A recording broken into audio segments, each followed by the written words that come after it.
80 জনের গণহত্যা, উভয় জনগোষ্ঠী ক্ষতিগ্রস্ত হয়েছে, কিন্তু বাঙালিদের পুনর্বাসনের ব্যবস্থা আজ পর্যন্ত হয়নি।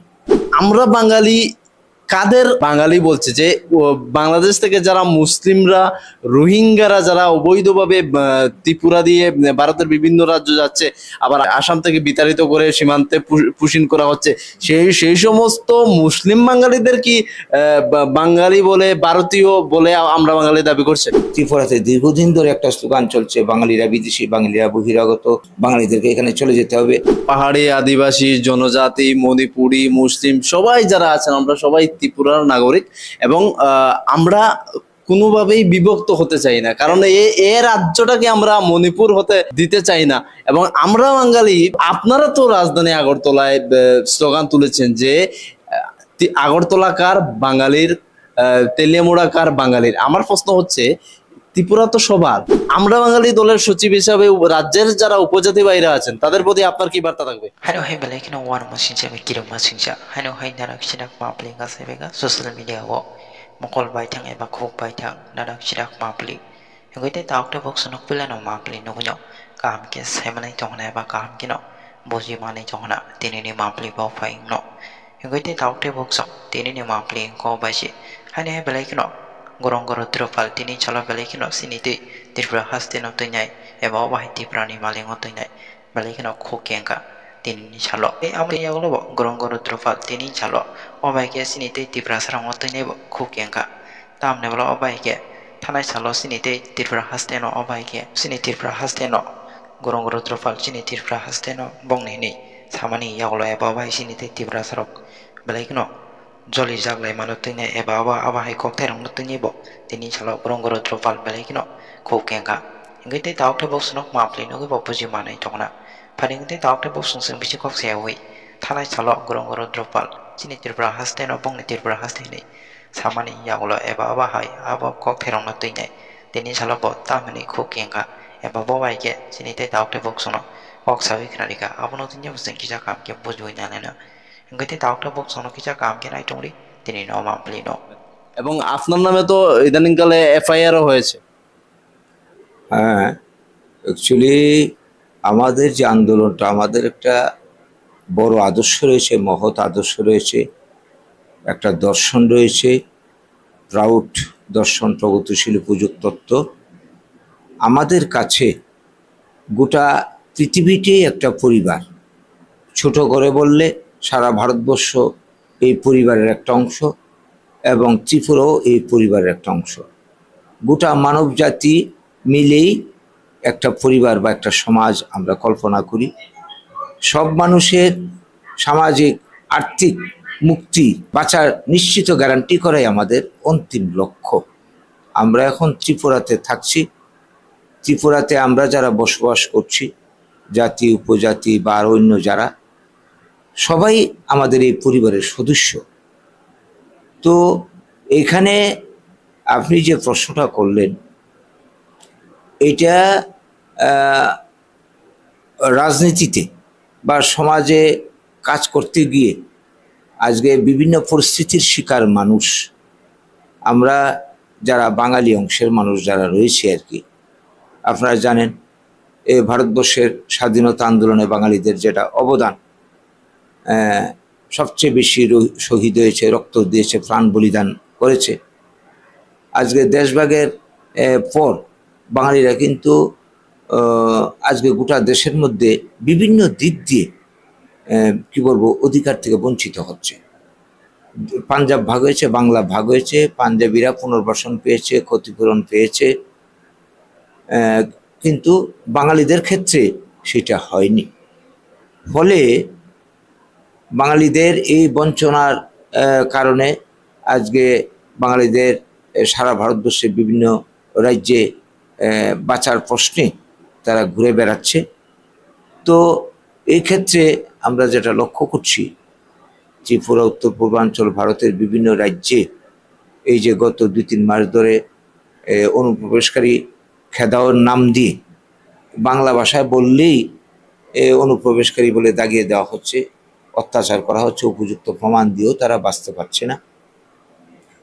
এই যে পরিস্থিতি তৈরি হয়েছে, এই পরিস্থিতির মুখে দাঁড়িয়ে বাঙালিরা তো এই দেশের নাগরিক, এরা যাবে কোথায়?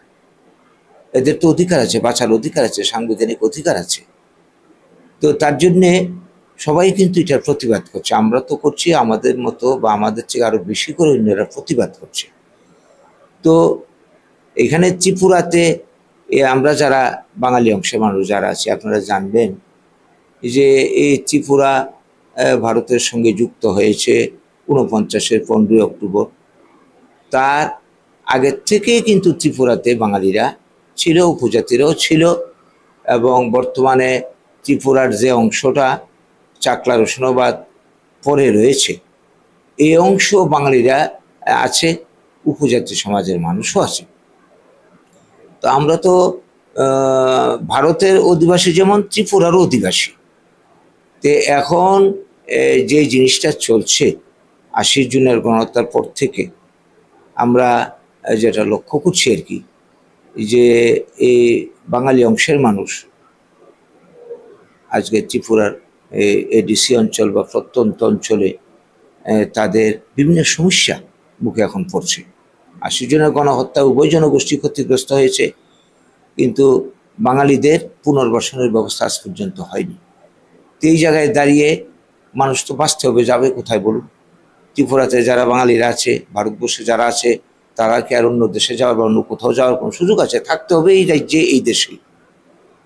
তো এই প্রশ্নে, অধিকারের প্রশ্নে, বাঁচার প্রশ্নে আজকে আমরা অধিকার নিয়ে আন্দোলন করছি। আমাদের আন্দোলন কোনো জাতির বিরুদ্ধে না। এখানে আমার একটা প্রশ্ন গৌরাঙ্গবাবু, কেন্দ্র সরকার 2024 সালের 31 ডিসেম্বর অবধি হিন্দু বাঙালি যারা রয়েছেন কিংবা ধর্মীয় সংখ্যালঘু যারা রয়েছেন পাকিস্তান, আফগানিস্তান, বাংলাদেশ থেকে যারা নিপীড়নের শিকার হয়ে ভারতে হয়েছেন, তাদের সিএর মাধ্যমে তাদের নাগরিকত্ব দেওয়ার যে একটা আইন করেছেন, সেটা 2014 ছিল প্রথমে, এরপর 2024-এর 31 ডিসেম্বর করা হয়েছে। এবার আমার প্রশ্ন হচ্ছে, আমরা বাঙালি কাদের বাঙালি বলছে? যে বাংলাদেশ থেকে যারা মুসলিমরা, রোহিঙ্গারা যারা অবৈধভাবে ত্রিপুরা দিয়ে ভারতের বিভিন্ন রাজ্য যাচ্ছে, আবার আসামে তাদেরকে আসাম থেকে বিতাড়িত করে সীমান্তে পুশিন করা হচ্ছে, সেই সমস্ত মুসলিম বাঙালিদের কি বাঙালি বলে, ভারতীয় বলে আমরা বাঙালি দাবি করছে? না, যারা অবৈধ অনুপ্রবেশকারী, আইন ভেঙে যারা আসছে, যারা এই রাজ্যের দেশের নিরাপত্তার জন্য হুমকি স্বরূপ, স্বার্থের পরিপন্থী, তাদেরকে কে অ্যাকসেপ্ট করবে? আমরাও বা কেন অ্যাকসেপ্ট করব? আর রোহিঙ্গাদের তো প্রশ্নই নেই, রোহিঙ্গারা তো অন্য দেশের মানুষ। তো এই প্রশ্নে আমাদের কোনো মানে কি বলবো, আইন বিধি মেনে, দেশের আইন, আন্তর্জাতিক আইন মেনে তাদেরকে যদি স্বদেশে ফেরত পাঠানো হয়, এই নিয়ে আমাদের কোনো আপত্তি নেই, প্রশ্নই উঠে না। আমরাও চাই ওরা সসম্মানে নিজ দেশে মানে চলে যাক। তো এই ব্যাপারে সারা ত্রিপুরাবাসী বা গোটা ভারতবাসী বা ভারত সরকারের যেটা অভিমত, সেই অভিমতের সঙ্গে আমরা একমত। কিন্তু যেটা হচ্ছে আজকে এই অনুপ্রবেশকারী অবৈধ বিতরণের নামে কিন্তু ভারতীয়রাও কিন্তু আক্রান্ত হচ্ছে, বাঙালিরা আক্রান্ত হচ্ছেন বিভিন্ন রাজ্যে, আপনারা এটা লক্ষ্য করছেন। এইটা নিয়ে আমাদের বক্তব্য, এটা নিয়ে আমাদের প্রতিবাদ, যে সত্যিকারের ভারতীয় যারা, তারা যাতে ক্ষতিগ্রস্ত নয়, আক্রান্ত যাতে না হয়। আচ্ছা, এই যে ত্রিপুরা রাজ্য, সেই ত্রিপুরা রাজ্যে বাঙালি, পাহাড়ি, আদিবাসী, জনজাতি, মণিপুরি, মুসলিম সবাই যারা আছেন, আমরা সবাই ত্রিপুরার নাগরিক, এবং আমরা কোনোভাবেই বিভক্ত হতে চাই না, কারণ এ রাজ্যটাকে আমরা মণিপুর হতে দিতে চাই না। এবং আমরা বাঙালি, আমি শুধু আমরা বাঙালিকে এই দোষারোপ করছি না, আপনি বলতে পারবেন, কারণ এই রাজ্যটা বাঙালিরও, ত্রিপুরাচারও, সবারও। কিন্তু আপনারা তো রাজধানী আগরতলায় স্লোগান তুলেছেন যে আগরতলা কার বাঙালির, তেলিয়ামুড়া কার বাঙালির। আমার প্রশ্ন হচ্ছে, ত্রিপুরা তো সবার, তাহলে আপনাদের এই বক্তব্যের পরিপ্রেক্ষিতেই আজকে মহারাজ প্রদ্যুৎ কিশোর বলছেন আগরতলার মালিক আমি, কাঞ্চনপুরের মালিক আমি, তেলিয়ামুড়ার মালিক আমি। এটা কি হচ্ছে না রাজনৈতিকভাবে, জাতিগতভাবে সেটা একটা বিভাজনের মেরুকরণ সৃষ্টি হচ্ছে? হ্যাঁ, শুনুন, আপনি এই যে স্লোগানের কথা বলছেন, এই স্লোগান আমাদের দলের অনুমোদিত স্লোগান না। এই যে যারা আজকে মার খাচ্ছে বিভিন্ন জায়গাতে, আমাদের ওই দিন যে মিটিংটা মানে হয়েছিল, তার মানে আমি আমি আমি আবার থামাচ্ছি, তার মানে ত্রিপুরা কার বাঙালির কিংবা তেলিয়ামুড়া কার বাঙালির, এটা আমরা বাঙালি এই স্লোগানকে অনুমোদন করে না। না না, প্রশ্ন উঠে না। আমরা তো মনে করি ত্রিপুরাতে আমরা যারা জাতি উপজাতি যারাই থাকছে দীর্ঘদিন ধরে ভাইয়ের মতো করে, আত্মীয়তার মতো করে, সেই ত্রিপুরা ভারত মুক্তির পর থেকে বা তার আগের থেকে তারা সবাই মিলে আমরা একটাই পরিবার, এক পরিবারের মানুষ। কাজেই এক পরিবারের মধ্যে বড় ভাই থাকবে, ছোট ভাই থাকবে, মেজো ভাই থাকবে, আত্মীয় স্বজন থাকবে, সবাই মিলেই তো আমরা ত্রিপুরাবাসী। এখানে ত্রিপুরার মানুষ আমরা, এক পরিবারের মানুষ আমরা। এখানে আমি যে এই জাতি থাকবো ওই জাতি থাকবো না, এটা তো প্রশ্নই আসে না। আমরা তো বললাম যে আমরা একটা সবাই মিলে একটা বৃহৎ পরিবারের অংশ। এই দাবিকে বা এই বক্তব্যকে আমরা অনুমোদন করি না। এটা আমাদের এইখানে প্রোগ্রাম চলতে গিয়ে স্বতঃস্ফূর্তভাবে কে এই ধরনের স্লোগান একটা দিয়ে দিল। এই ধরনের স্লোগান আগেও কোনো দিন হয়নি আমাদের দলের পক্ষ থেকে, পরেও কোনো দিন হয়নি, কোনো দিনই হবে না। এটা হঠাৎ করে একটা ঘটে যাওয়া ঘটনা।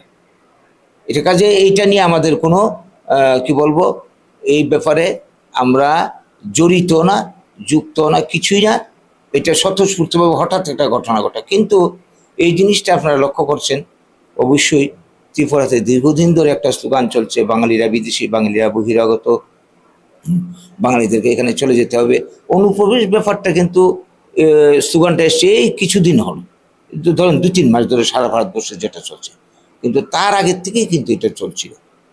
আর 80 জনের গণহত্যার পর থেকে যে বিভিন্ন জায়গাতে যে বাঙালি অংশে মানুষ মার খাচ্ছে বা স্বজন হারা হয়েছে, তাদের মনে তো দুঃখ থাকতেই পারে। আজকে যে কোনো একটা জনসভা মিটিং হলে বিভিন্ন জায়গার মানুষ, দলের বাইরেও মানুষ আসে, স্বতঃস্ফূর্তভাবে অনেকে অনেক কথা বলে। এর জন্য তো আমরা বাঙালি আমরা এটার সঙ্গে জড়িত হতে পারি না, কোনো দিনই জড়িত হতে পারি না। আর আমরা এটা কোনো কালেই এটা অনুমোদন দিই না। আমরা সবাইকে নিয়ে একটা পরিবারের মানুষের মতো আমরা এখানে থাকবো, শান্তিতে শান্তিতে থাকতে চাই, এবং সবাই বাঁচার গ্যারান্টি দেওয়াই আমরা বাঙালির লক্ষ্য। 100% কর্মসংস্থানের গ্যারান্টি দেওয়া আমরা বাঙালির আদর্শ, প্রাউডের আদর্শ। যাই হোক গৌরাঙ্গবাবু, আপনি বললেন যে আমরা বাঙালি সবাইকে নিয়ে চলতে চাই। আপনার এই কথা শুনে ভালো লাগলো, কিন্তু সর্বশেষে আমি যে প্রশ্নটা একদম শেষের দিকে চলে এসেছি এই সাক্ষাৎকারের, এবং উপজাতিদের বিশেষ করে রাজনৈতিকভাবে বলা হচ্ছে যে আমরা বাঙালি হচ্ছে উপজাতি বিদ্বেষী, এবং আমরা বাঙালি দলের সচিব হিসাবে রাজ্যের যারা উপজাতি ভাইরা আছেন তাদের প্রতি আপনার কি বার্তা থাকবে? আমরা বাঙালির, আমি যে শুরুতেই বললাম, আমাদের যে আদর্শ প্রাউড, আমরা সবাই মিলে একটা পরিবার। আমরা যেটা চাই, সমাজের সবচেয়ে পেছনে যে লোকটা পড়ে রয়েছে, একটা মানুষও যদি পেছনে পড়ে থাকে, আমরা ধরে নেব এই সমাজ সত্যিকার অর্থে সমাজ তৈরি হয়নি বা সমাজের প্রগতি হয়নি। এক পরিবারে 5 ভাই থাকলে 4 ভাই খুব এস্টাবলিশ হলো, আর একটা ভাই পেছনে পড়ে রইল, তাহলে বলবো না এই পরিবারটা মানে ঠিকভাবে গড়ে উঠেছে বা এই পরিবারের প্রগতি হয়েছে। আমাদের দৃষ্টিকোণ এটা। কাজেই সমাজের যেই হোক, জাতি উপজাতি যারাই থাক, সমাজের পিছিয়ে পড়া মানুষকে এগিয়ে নেওয়া আমাদের দলের, আমাদের আদর্শের অন্যতম লক্ষ্য, 1 নম্বর লক্ষ্য। আমরা মনে করি একটা লোক পিছনে পড়ে থাকলেই আমরা পিছিয়ে পড়ে রয়েছি, প্রশ্নই ওঠে না। আমরা কোনোদিন যদি আমরা বাঙালির গভর্নমেন্ট হয়, প্রাউড প্রতিষ্ঠা হয়, আমাদের লক্ষ্য 100% মানুষ, 99% না, সমান তালে এগিয়ে যাবে। এই হচ্ছে আমাদের প্রাউড দর্শনের মুদ্রা কথা।